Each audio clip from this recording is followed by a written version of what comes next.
Virginia? Common sense conservative leadership has refueled our birth. We've cut taxes, defended our rights, supported our veterans, and put Virginia's economy back on track. I'm Winsome Sears, and I'm running for governor to make life better for every Virginian.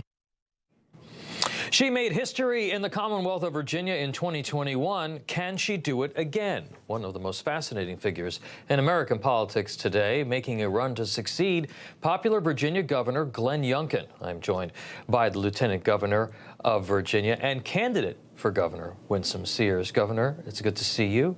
Such a pleasure to have you with us. You and Governor Youngkin announced this past week a record $100 billion in private investment in Virginia during Youngkin's term. Talk to us about that and why those efforts have been successful in your state, even during a challenging economic climate. And that's it exactly. We know how to create jobs. We know how to create an environment that the job creators want to come to. And so we've gotten rid of over 50,000 different regulations. We have caused about a $1.2 billion worth of savings because of those resulting regulations being gone. We have, of course, we're competing with other states when it comes to, well, attracting talent and attracting businesses. You know, we are the #1 best rated state, according to CNBC, in which to do business. But we have so many different metrics that other businesses are saying, what are they doing down there in Virginia? Let's go see. And by the way, let's stay. So I want them to know that we're going to continue the successes of our administration with my election. There will be stability. They will be able to expand. They will be able to grow their business here. You announced your candidacy for governor in September. Now, should you win your primary, you're going to likely be facing off with former Democratic Congresswoman Abigail Spanberger.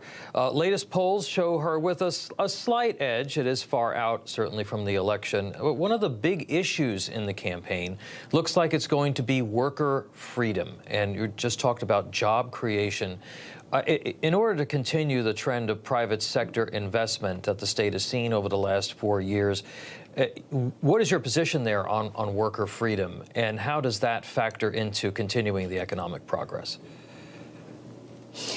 Well, Tom, first of all, I do not have a primary, not currently, and they do have until April 2nd if they're going to get their names on the ballot. They've got to get 10,000 names. It's kind of difficult, I know that, to be a fact, but I've delivered 20,000 names of folks who want to continue what we're doing here. And then when it comes to worker freedom, listen, let me tell you, one of the things, and this is informed by my father coming to America with only $1.75 in his pocket, and that means he needed every dime he made for his family. And so my opponent on the other side, she would force you to join a union. Again, that's money coming out of your pocket, and we don't have anything against unions. What I am is simply pro-worker, and it is not freedom if you're forced to use your money to do something you don't want to do with it. We already have taxes. That should be enough. And so we are going to continue, again, the good practices that we have had here, which cause businesses to come. If we lose the right to work, which, as you know, that's what it is, then businesses will go elsewhere. They will create jobs elsewhere. We're not about to have that. I noticed the globe and anchor on your lapel. I would point out that that you were a United States Marine, and you served in the Marine Corps. And thank you for your service, Governor. Governor Youngkin pledged to improve education in Virginia. It's one of the reasons why he won that election. President Trump, as you know, signed an executive order earlier this week to begin the process of returning funds and control over education to the states. Here's what White House Press Secretary Caroline Leavitt had to say on the matter. Watch. The Department of Education will be much smaller than it is today. As you know, the president's executive order directed Linda McMahon to greatly minimize the agency. So when it comes to student loans and Pell Grants, those will still be run out of the Department of Education. But we don't need to be spending more than $3 trillion over the course of a few decades on a department that's clearly failing in its initial intention to educate our students. Governor, what is your view on state control of education and making these changes in Washington to help improve public education?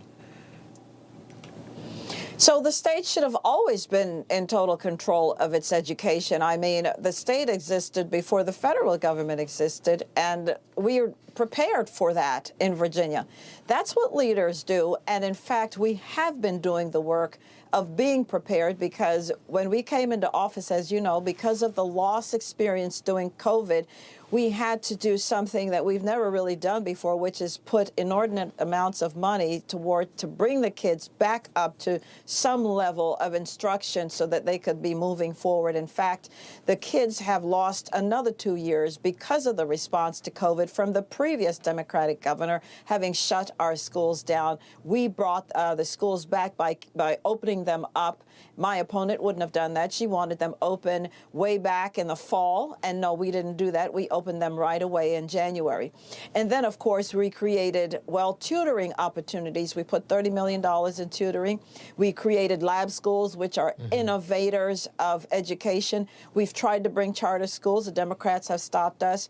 We want the parents to be able to decide where to send their children to school no matter what. So as Republicans, as you know, we believe that the best government is the government that's closest to the people. That would be the states. This is not hard. We are prepared. Exit question for you, Governor. The left in this country is obsessed with identity and immutable characteristics like skin color and gender. You would be the first black woman governor of the state of Virginia. How much does that matter to you and the constituents that you deal with every day? You know what the people want? The people want to know, do you see me? Do you know me? Do you understand what I'm going through? Are you going to make my life any harder than it already is? Because, you know, in America, we elect our leaders from among us, not from above us. And so do you show up and talk with me? Do you want to hear what I have to say, even if I don't vote with you? Do you want to know who I am? And are you ever in my community? Or are you waiting to get into office before you start doing some of the things that you say you're doing? I've been a homeless shelter director. I've been a men's prison ministry leader. And so I'm not waiting to do all that. And, you know, I've been elected, 20-some years ago, and this is not new to me. Folks sometimes just want you to show up and hug their necks, and we've been doing that. We've been doing that with the flooding that happened, with everything else, and we're just trying to do what we know best, and that is to be with the people, to govern properly, and more than anything, to use common sense in doing so. People should never be surprised by how their leaders behave. The Lieutenant Governor of the Commonwealth of Virginia and candidate for governor, Winsome Sears. Ma'am, thank you so much for being with us. Thank you for having me, Tom. Good day to you. Information. Truth. Is freedom. Is Newsmax. It's real news for real people.